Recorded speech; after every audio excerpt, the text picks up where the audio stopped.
তো হ্যাঁ guys, welcome back to my channel. তো তোমরা কেমন আছো? আশা করি তোমরা সকলেই ভালো আছো। তো এখন দেখতে পাচ্ছ আমি এখন আছি তারকেশ্বর। আজকে এসেছি আমি রামপুরহাট তারকেশ্বর। তারকেশ্বর এখানেই খালি হবে গাড়ি আমার।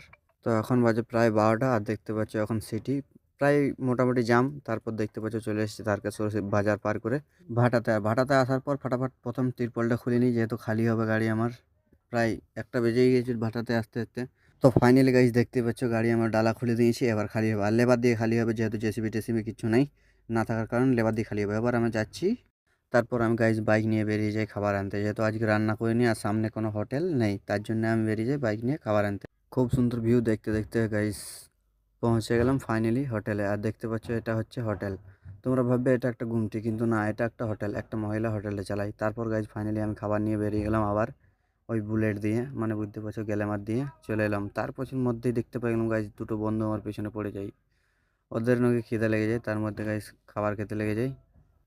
খাওয়া দাওয়া কমপ্লিট করে গাইজ 2-3 ঘন্টা রেস্ট করার পর বিকেলবেলায়, যেহেতু খালি এখনো হয়নি, খালি না হওয়ার কারণে আবার বাইক নিয়ে বেরিয়ে যাই। গাইজ দেখতে পাচ্ছ আমি আর আমার সাথে একজন যাচ্ছে সমোসা আনার জন্যে। আর এই দেখতে পাচ্ছ সমোসার দোকান। আর আমরা এখন নিব সমোসা আমাদের দুজনের আর লেবারদের, যেহেতু ওদেরকেও খাওয়াবো। আমরা খাচ্ছি তার জন্য ওদেরকেও খাওয়াবো। তো ফাইনালি সমোসা নিয়ে আমরা বেরিয়ে গেছি আবার বাইক দিয়ে। এই দেখতে পাচ্ছি পেছনে যার লিগে বললাম, সে একটা লেবার, আমার গাড়ি যে খালি করছে সে একটা লেবার। আর দেখতে পাচ্ছ ফাইনালি আমি পৌঁছে গেছি ভাটাতে। আর অনেক ধুলোর কারণে আমার চোখ দিয়ে পানি বেরোতো। ফাইনালি গাইস খালি করতে করতে রাত হয়ে যায়, দেখতে পাচ্ছ রাত্রেবেলায় গাড়ি নিয়ে বেরিয়ে গেলাম। গাইস আজকের ব্লগটা এতটাও ভালো হয়নি, যদি ভালো লাগে তো লাইক কমেন্ট শেয়ার আর পেজটা ফলো করে নাও।